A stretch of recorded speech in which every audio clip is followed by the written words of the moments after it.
Hey, today I just want to share a little best practice how I handle credentials or passwords or API keys. So I never ever put them in code because they might end up in Git or in some screen sharing or recordings.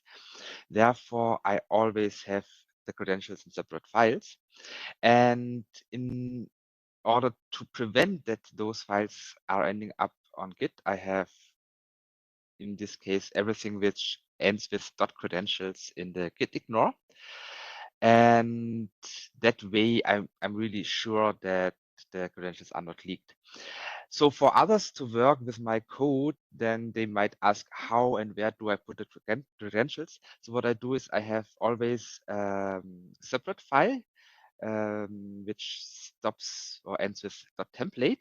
And here I have the pattern how you put your credentials, and you just copy it to the .credentials file, and that's all you need to do. And that way also your credentials never get leaked. Then another thing, I have some configuration, which is an environment file. And in Jupyter, it's very handy because now I'm happy to share everything. There's no credentials leaked in this code.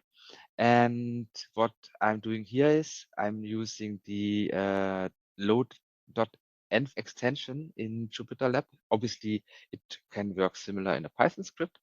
And then those two files are just sourced. And in that moment, all those values are part of this local environment variables set. Okay. And then I can just read them.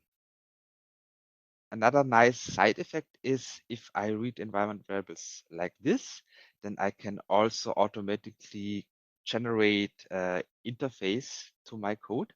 And those are all the parameters. That's, for example, something the claimed component compiler does. Okay, thanks for watching. Take care. Bye.